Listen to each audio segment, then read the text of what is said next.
how much do you feel like, because if people don't know, you're also, you, Lake, and Don have cultivated a label called Generation Now that has two of the biggest superstars in hip hop, period, at the moment, Jack Harlow and Lil Uzi. Yes. So you've obviously been busy. Yeah. You've also put out records.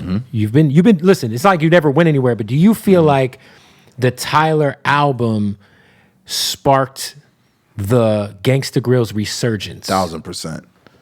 1,000%. You gotta tip your hat off to, I saw someone say, like, of all people, who would have thought Tyler, the Creator, who people have called a weirdo for thus long, would bring Gangsta Grillz back to life. Like, yeah, I mean, one, just the ingenious idea of him, of the concept of him making his album at Gangsta Grillz and utilizing me the way it did, and two, obviously us winning a Grammy. Like, come on, you can't deny, like, Tyler had a lot to do with it. And I still think that like, just even recently I saw like Benny and Westside Gunn make some references like, yo, we got drama out of his executive bag. Like, even before Tyler, I had you did the BSF shit. I did BSF shit. I did some shit on Guns project. Yep. So, there were some other projects, out there. So I think like, there, clearly, like, as a brand, Gangsta Grillz was still strong, but I think, the response and just what Tyler's album did, like, really, we have a lot to thank for that, for sure. Like, or even the Jeezy Snowfall, like, that was in the works. By the way, the best Jeezy album in, I don't know, what do we think, in 10 years? Some time. It's been a while. I was like, yeah, we were in New York riding around listening to that shit when it came out. I was like, God damn, Jeezy back on his shit. Yeah, I had that feel.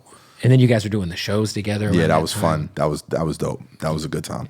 So when Tyler hits you up, because obviously you're extremely culturally aware. I feel like some people might think, oh, DJ Drama just knows what's popping in the strip club or whatever, but like, what's up. So like 100%. Tyler reaches out to you. I'm sure you know how big this can be because Igor was huge. Oh yeah. I mean, without question. I mean, I remember, because we started it in 2020 during the pandemic. So I was doing like Zoom interviews and calls, and I knew it was coming. And like, obviously I couldn't talk about it, but I was like, I got some big shit coming. No, I think during our interview you were like alluded to something coming. Yeah. But you couldn't talk about it. I couldn't talk about it. But Lake, even the session that he came to, Lake came to the second session.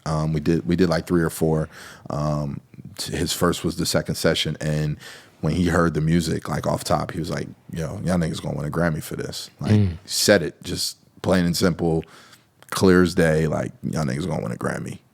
And like, he called it. Are the songs already done and then you get brought in to like collaborate with him on like the shit you're gonna say? Yeah. Like, what's that process like? Album's done and then you come in after, or are you like in there when he's recording any verses? Like, yeah, for the most part, it was done. I mean, Tyler's so genius and creative. Like, he had already, when he first came up with the idea, he had taken random DJ Drama vocals from like another project and like put them on there, placed it on like where he thought I should talk or what it would sound like, just so he could hear it. And then like, we vibed a lot. Like, we sat in the studio and talked and just talked music and, vision and things like that. He told me, what the concept and where he wanted to go and just about life the last couple of years. And, that's literally how I like to work too. Like, a lot of, what I like to say on projects or, the direction I go, I like to work off of, I feel like it's an art in its own sense. So, I work off of inspiration.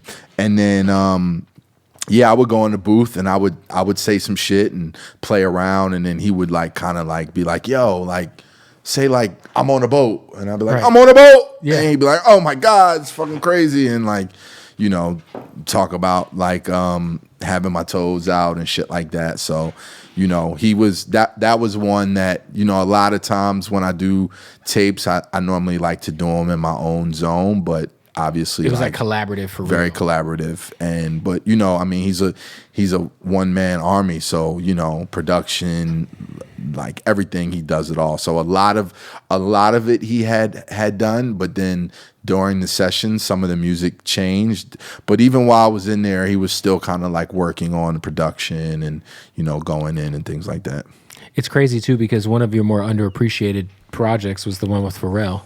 It's like kind of a cult classic, but that kind of ended up being like there's no Call Me If You Get Lost if there's no Pharrell tape. Yeah. But you know, to me or in my travels, like the way Dedication and Trap or Die is to certain people, the Pharrell tape is to certain people. Like I've had a lot of, it's like a cult classic. it is, and I've had a lot of people from a certain, like, you know, like hipster kids or just like, you know, not the what you would think the normal Gangsta Grillz listener, like come up and be like, yo, that Pharrell tape changed my life. Like the Pharrell Gangsta Grillz was like, it was this for me. Like, so, and artists too, like that was definitely one of those ones. And obviously that was a big inspiration for somebody like Tyler growing up. So yeah, that was a big tape for me. I mean, because, you know, at the time Pharrell was already like a god, you know what I'm saying? Of course. So when that was when he was on a skateboard P vibes, like when I got that phone call, like, yo, I think